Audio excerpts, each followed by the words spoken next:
Do you like giant robots, particularly ones from the Mobile Suit Gundam franchise? Do you like large numbers? Do you like watching giant robots doing flashy moves and large numbers appearing afterwards? If the answer is yes, then you've come to the right place. SD Gundam G-Generation Cross-Rays is the latest entry in the SD Gundam G-Generation series, and the second to be officially available in English.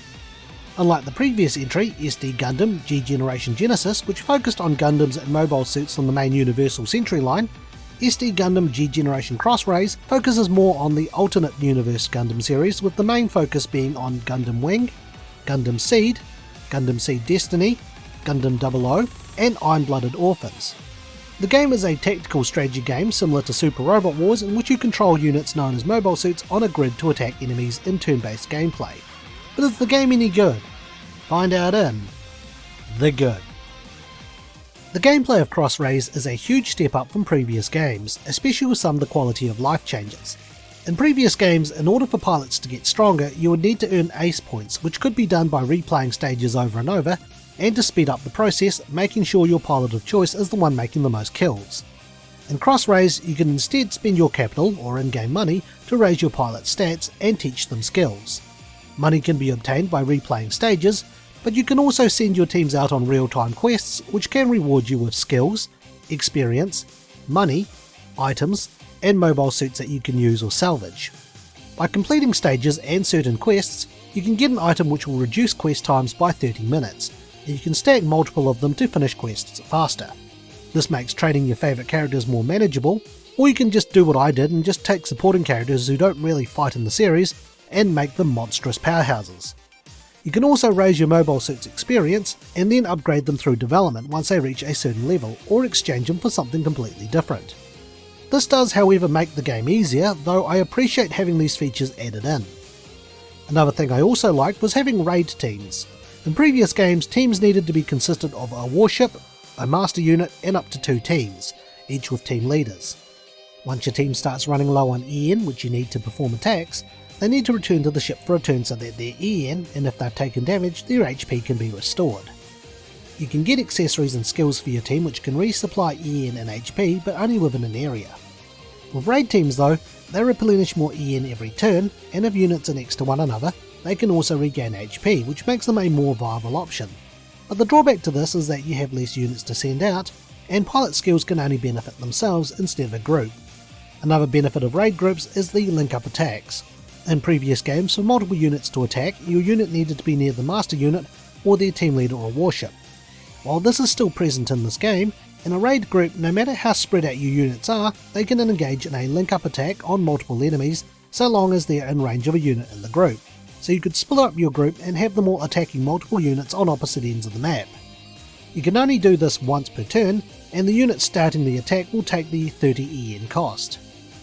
There is a strategic value to this, as you can use this to get a unit further away closer to the action, as units can have up to 3 moves a turn, providing they destroy an enemy unit in that move. I think these changes do make the game a lot more fun and more accessible to newer players without isolating veterans. The game's story will be familiar to people who know Gundam. Each series has a set of stages which will tell the story for that series, and will have you reenact scenes with the addition of having your teams of mobile suits getting involved too. The stories told are shortened versions of what happens in the series, and I found that they were quite detailed and easy to follow, especially for stories like Gundam Wing where characters change factions at the drop of a hat. Each stage has a secret requirement which normally reenacts a scene from the show, and each series has quests to unlock new characters or suits by reenacting moments from the show. You can also obtain new suits by filling the get gauge of the default characters of the series, and the gauge does carry across between stages. The game even follows side stories as well as mobile suit variations, which are optional versions of certain mobile suits which didn't make it into the original show, or feature in side stories or retellings of the show. A good example here is Gundam Wing, in which several of the main suits were redesigned for its manga adaptation, Glory of the Losers, and quite radically from the TV show. I do like just how detailed the game is at retelling each Gundam series. And while there are little bits and pieces that were missed out that I would prefer to have had in the game, at least the game does cover the core elements of each series. Visually, the game has some really flashy animations, and I really like the presentation of attacks and dialogue. You can put any character into any mobile suit or warship, and if you've been investing all your money into them, it can be amusing seeing a character like Relina Dalian from Gundam Wing who preaches pacifism, laying waste to Earth Alliance forces from Gundam Seed, while using Trans Am from a Gundam 00 suit. The developers had accounted for this, so some characters were given additional lines for features outside their show like Trans Am. Like in some previous games, you can even make your own pilot to help out, and some of the suit animations change slightly depending on how high your morale points are. You get morale points in the game by attacking enemies and successfully dodging their attacks. If your character reaches 400 morale points, they enter a high tension mode which will make their next attack a critical hit. It also unlocks certain attacks depending on the suit. These animations and visual effects are a huge step up even when compared to SD Gundam G Generation Genesis and the first game in the series I had played, SD Gundam G Generation Wars, a Japanese only game on the PlayStation 2 and Nintendo Wii. Some of the animations did get touched up upon by the time SD Gundam G Generation Overworld came out on the PlayStation Portable in 2012, but I feel G Generation Genesis updated all the animations for the Universal Century series, and Cross-Rays takes it another step further. As much as I love this game though, it's not perfect, and we'll look at what didn't go so well in the bad. The game to me feels incomplete. I love how the game features the alternate timeline Gundams, but the game does miss out some of the key series such as G Gundam, which was the first series set in a timeline outside the main Universal Century timeline. I'm hoping that it'll follow Afterwar Gundam X, Turn A Gundam, Gundam Age, and Reconquista in G, despite that series technically being set after Universal Century, and being DLC for the game.